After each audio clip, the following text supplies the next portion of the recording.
sometimes seem might malleable, depending upon your point of view. Like how those dime novels make you out to be something you're not? Jack, don't be starting trouble. No, he's right. They do tend to exaggerate. Did they exaggerate your part in taking down the Daltons? Well, I was there in the flesh, boy, so I saw what happened firsthand.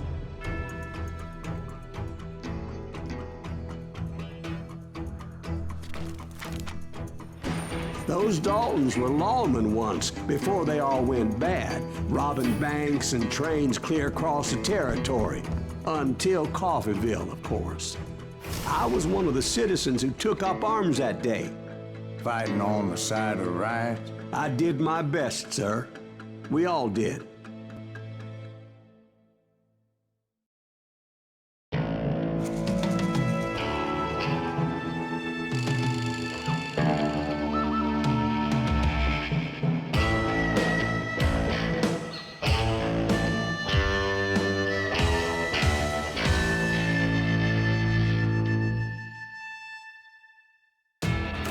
It was early morning.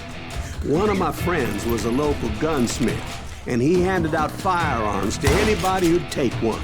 You see, the Daltons got it in their heads to rob 2 banks at the same time. 2 banks on the same damn street. Story was Bob Dalton's girl was always riding him about how he had no ambition. Well, the locals recognized the Daltons right off. Before they could get away, half the town took up arms to defend their property. Put some holes in them!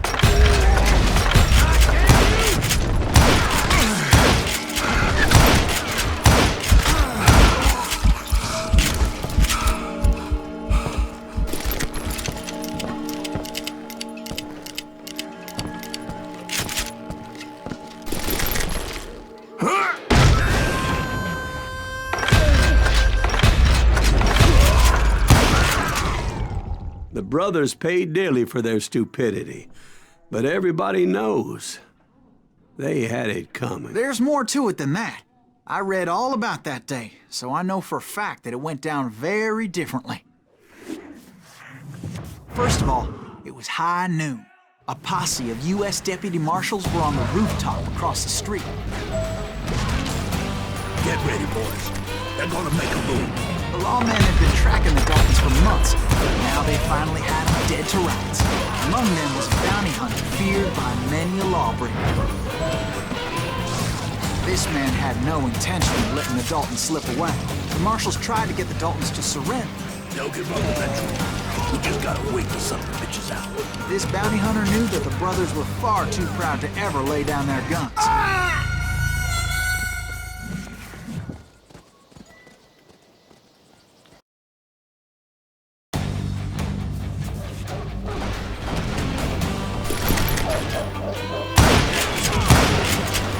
Those boys had a reputation as stone-cold killers, so the marshals took every precaution, knowing they wouldn't go easy.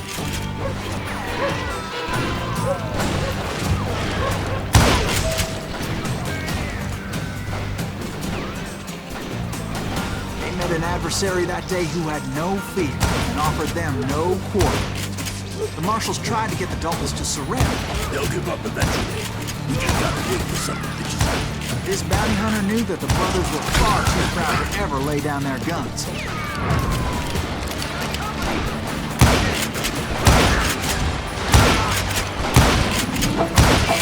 He went in there alone to confront those criminals. One of the marshals shouted, "Where are you going? Are you crazy?"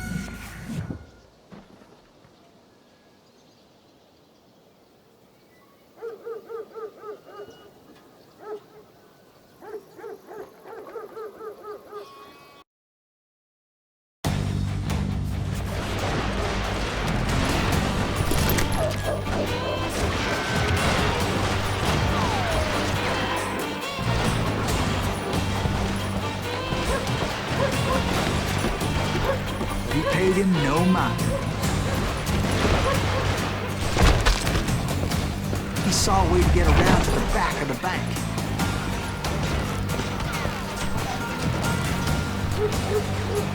Then he figured out how to hit the Daltons from a direction they weren't expecting.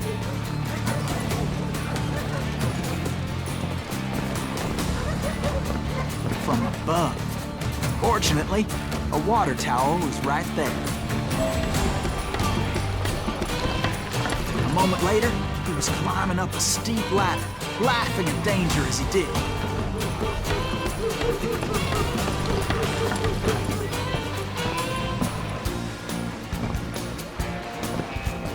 It was brave men like him who risked their lives to tame this wild country.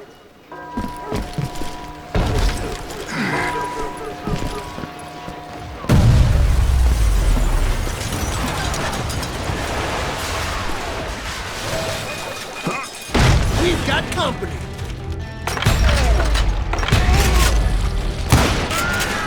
Heroic men like him, who did what other men couldn't or wouldn't to make this country free.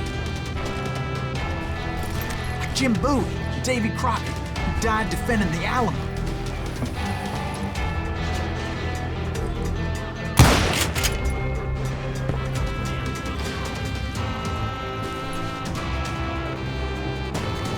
Is that Silas Greaves? Son of a bitch!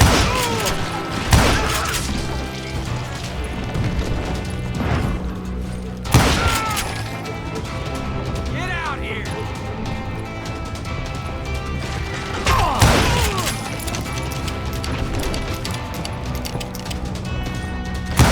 Now you're really pissing me off!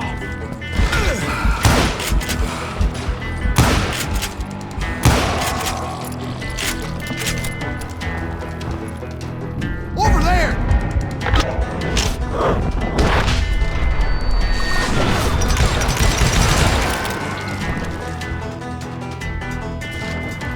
That's Silas Greaves! What the hell? Blam! He came away victorious, taking down those thieving Daltons.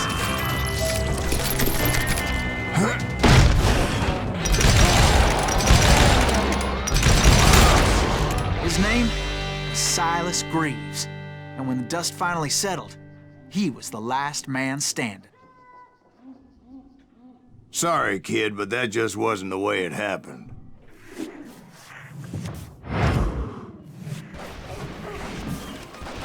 It was early evening, not high noon.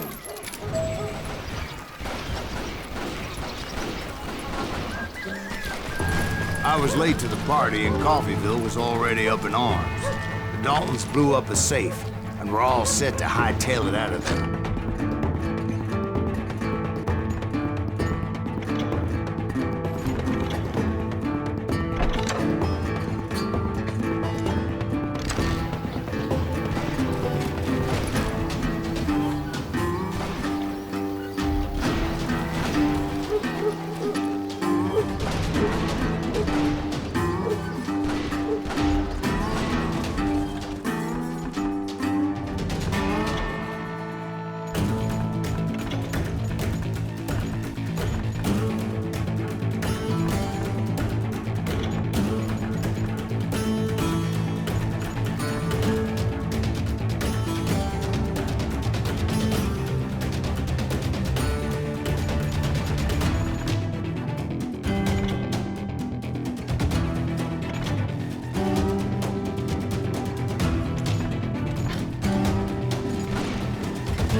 Those pathetic deputies surrounding the bank were dropping like flies.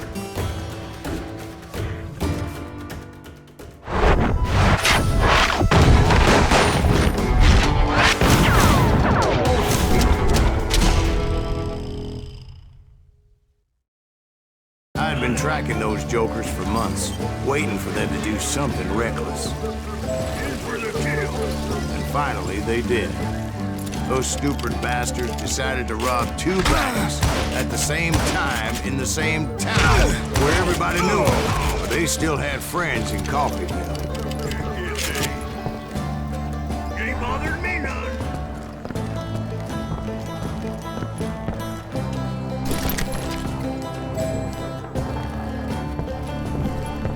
What are you gonna do?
those friends came after me like a pack of wild dogs, tooth and nail.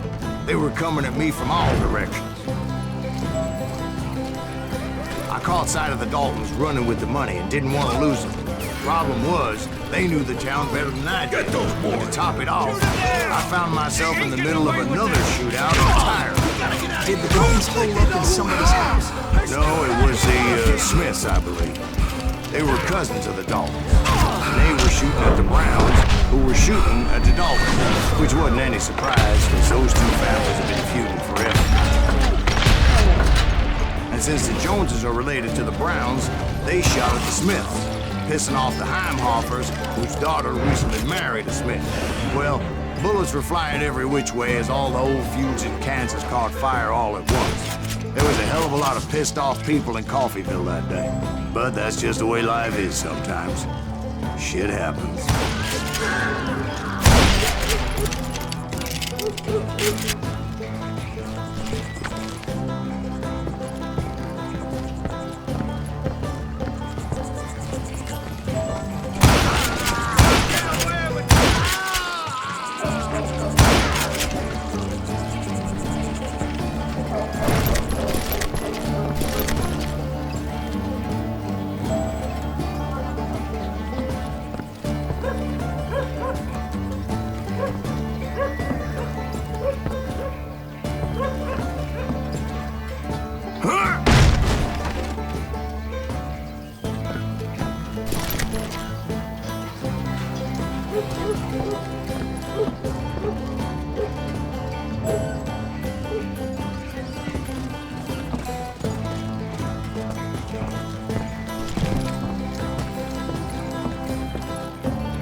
The Dalton boys knew I would never give up. Those Daltons weren't the sharpest knives in the drawer, but they always stood together. They set a trap to slow me down and allow at least two of them to escape.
The youngest, and he decided to stand his ground and face me down.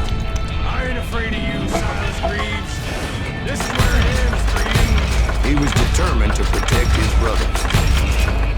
I understood how he felt. Taking me on all by his lonesome wasn't exactly a recipe for a long time.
Emmett Dalton survived the robbery in Coffeyville. He's the only Dalton who did. They say he was shot 23 times. Well, Dwight, who do you think put all those damn holes in him?